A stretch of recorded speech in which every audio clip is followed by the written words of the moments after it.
नमस्कार, देवभूमि समाचार में आप सभी का स्वागत है। मैं हूं आपके साथ रक्षंदा खान। आगे आप मेरे साथ देखेंगे उत्तराखंड की तमाम छोटी बड़ी खबरें विस्तार से, लेकिन उससे पहले नजर डालते हैं इस वक्त की हेडलाइंस पर। बीजेपी नेता पर जमीनों की खरीद फिरोख्त का आरोप। जिम कॉर्बेट के नाम पर बनाए जा रहे कॉटेज। विपक्ष ने सरकार पर साधा निशाना, मामले में जांच की मांग। 4 जुलाई से शुरू हो रहे कांवड़ मेले को लेकर पुलिस प्रशासन की तैयारियां पुख्ता। शिव भक्तों की सुरक्षा के खास इंतजाम। ड्रोन कैमरों से होगी मार्गों की निगरानी। और प्रदेश भर में भारी बारिश के चलते जनजीवन अस्त व्यस्त। लैंडस्लाइड की घटनाओं से कई जगहों पर रास्ते ठप। लोगों से सावधानी बरतने की अपील।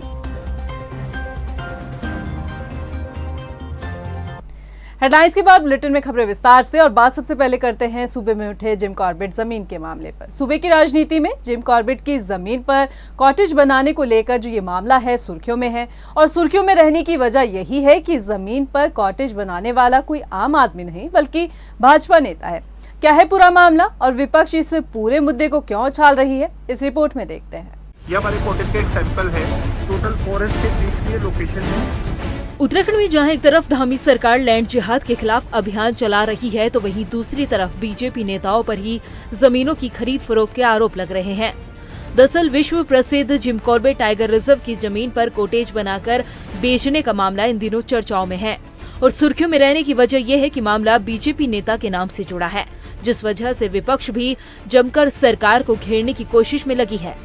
आपको बता दें कि बीजेपी जन युवा मोर्चा के राष्ट्रीय सचिव और उत्तराखंड प्रभारी तेजिंदर पाल सिंह बग्गा की ओर से सोशल मीडिया पर एक वीडियो पोस्ट की गई, जिसमें दिखाया जा रहा है कि जंगल किनारे जिम कॉर्बेट की जमीन पर कॉटेज बनाकर लोगों को बेचे जा रहे हैं। इसमें 18 कॉटेज बनाने के लिए एक प्रोजेक्ट लॉन्च करने की बात कही जा रही है।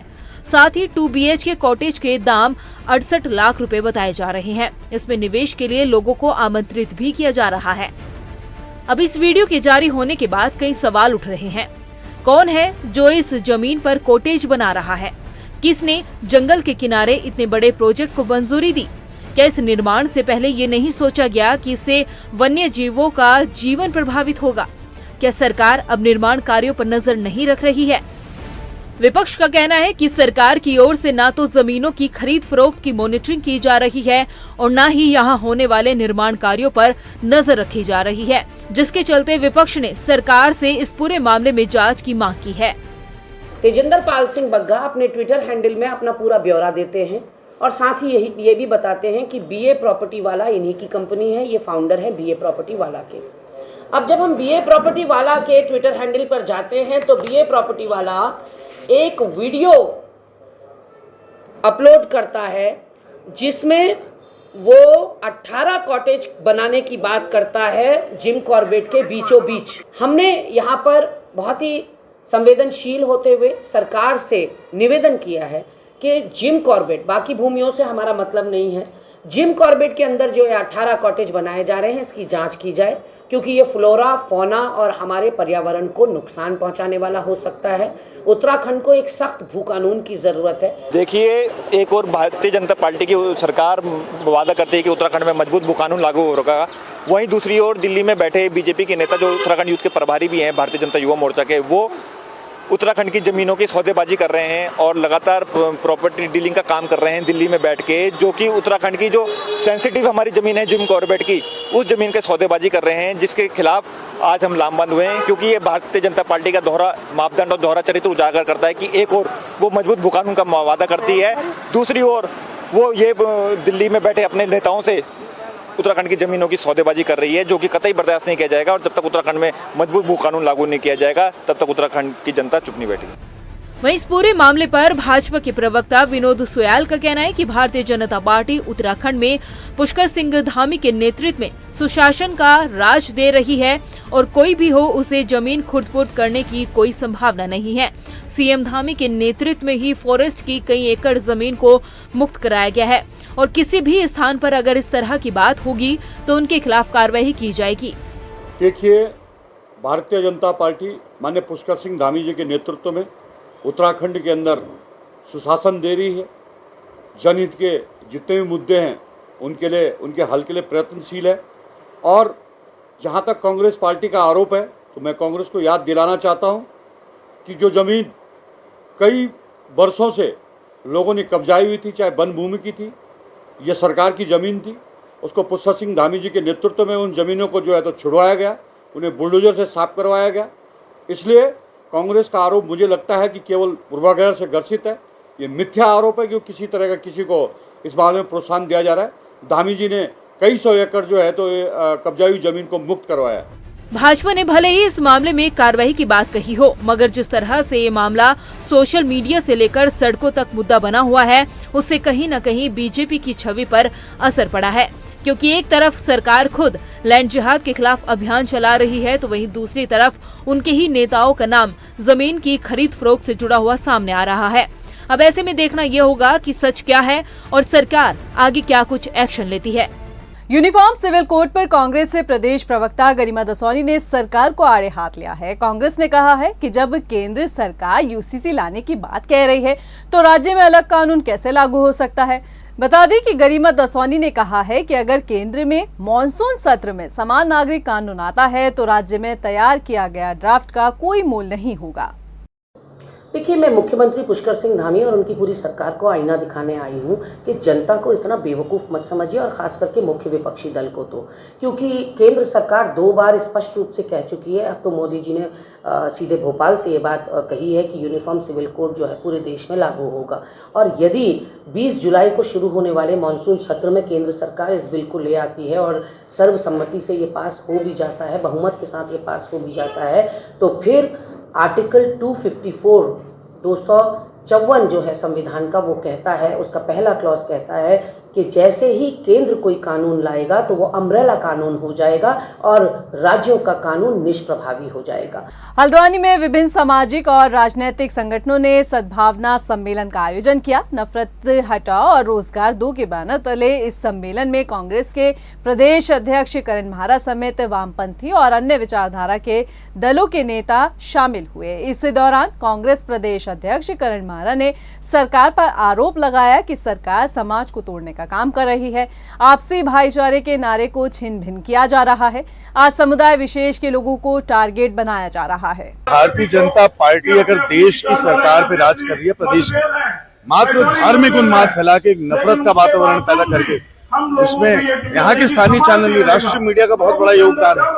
और भारत जो अनेकताओं में एकता के लिए जाना जाता था, विविधता के लिए जाना जाता था, गुलदस्ता था, गंगा जमुनी तहजीब का जो देश था, आज उस तहजीब को, जो हमारी परंपराएं हैं, जो आपसी प्यार भाईचारा है, उसको तोड़ के उसमें नफरत का जो घोल मिला है, उसके लिए आज ये जो सद्भावना बैठक हुई हमारे उत्तराखंड में पुरोला से लेकर कमलवा गांजा तक, जिस तरीके से गंगा जमुनी तहजीब को छिन्न भिन्न किया जा रहा है और जिस तरीके से भारत के सामाजिक ताने बाने के संग छेड़छाड़ हो रही है, उन सब चीजों को लेकर एक बुद्धिजीवी वर्ग जो है चिंतित है और उसी को लेकर बैठक है। किस तरीके से बीजेपी के डिवाइड एंड रूल के जो सिद्धांत है उससे हम कैसे मुकाबला करें और हिंदुस्तान को कैसे हम बचाएंगे। भारत के संविधान को जो खतरा है उसकी आहट आने लगी है। जिस तरीके से इस समय सरकार चल रही है, चाहे वो हमारे जंगल से जुड़े हुए वनाधिकार कानूनों के साथ छेड़छाड़ है, चाहे वो गरीबों को बेघर करने की इनकी साजिशें रही हो, चाहे वो अंकिता मर्डर केस में वीआईपी को बचाने का मामला रहा हो, चाहे भर्ती घोटाले हो रहे हो, ये सभी हम सबके लिए चिंता का विषय है।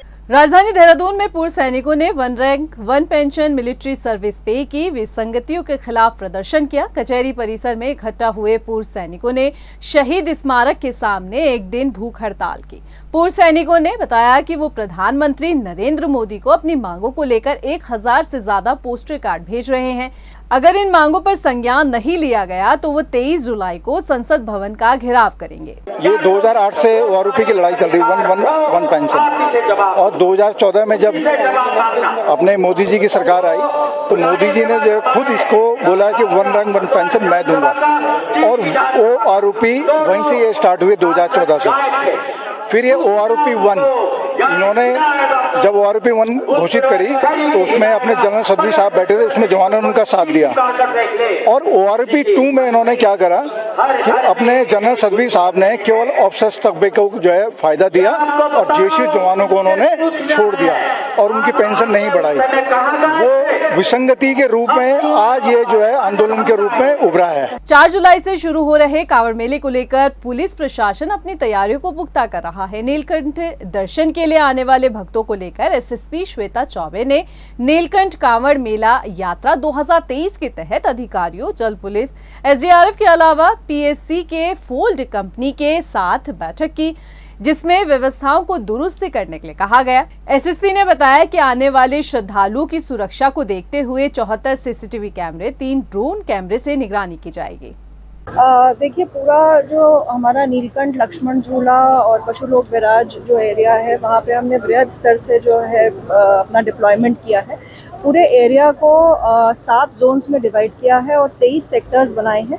इस बार स्पेशली हमने 2 सुपर जोन्स बनाए हैं। एक तो हमारा जो पूरा मंदिर परिसर और पैदल मार्ग है वो, और उसके अलावा यातायात को लेकर, ट्रैफिक को लेकर हमने एक अलग से सुपर जोन बनाया जिसमें एडिशनल एसपी स्तर के अधिकारी को रखा गया है। जैसा कि अभी आपने ब्रीफिंग में सुना, एक बहुत ही अच्छा कोऑर्डिनेशन जो है तीनों डिस्ट्रिक्ट्स के बीच में जो रिक्वायर्ड है टिहरी, पौड़ी और देहरादून में, क्योंकि हमारा पूरा का पूरा ट्रैफिक प्लान जो है वो इसी पे निर्भर है, क्योंकि पार्किंग स्पेस नीलकंठ एरिया में उतनी नहीं है, जबकि हमने इस बार काफ़ी पार्किंग एरिया जो है डेवलप की है। और अब बात मौसम की कर लेते हैं। प्रदेश में मानसून की दस्तक के बाद से बारिश का सिलसिला जारी है। पहाड़ से मैदान तक रुक रुक कर हो रही बारिश ने लोगों की दुश्वारियों को बढ़ा दिया है।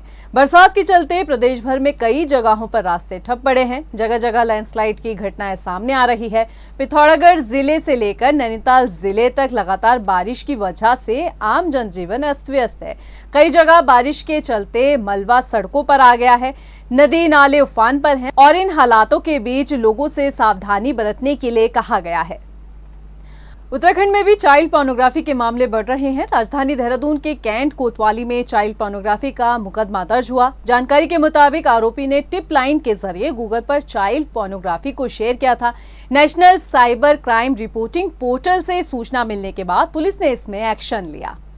कैंट में जो साइबर स्टेशन है, जो हमारा नोडल है चाइल्ड पोर्नोग्राफी से रिलेटेड शिकायतों के लिए, उसके माध्यम से एक हमारे पास सूचना प्राप्त हुई जिसमें कि जो एनसीआरपी पोर्टल पर कुछ इस तरीके की गतिविधियां पाई गई थी, जिसमें कि एक पर्टिकुलर व्यक्ति द्वारा जो है चाइल्ड पोर्नोग्राफी से रिलेटेड वीडियो को अपलोड किया गया था। इस संबंध में सूचना प्राप्त हुई और जिसमें अभियुक्त के विरुद्ध जो है 67B IT एक्ट में मुकदमा पंजीकृत किया गया है। लक्सर में पुलिस टीम ने भीकमपुर क्षेत्र में अवैध खनन के खिलाफ कार्रवाई की है। पुलिस की टीम ने 3 जेसीबी सहित 2 ट्रैक्टर ट्रॉली को सीज किया। कोतवाली प्रभारी निरीक्षक ने बताया कि सूचना मिलने के बाद क्षेत्र में छापेमारी की गई थी।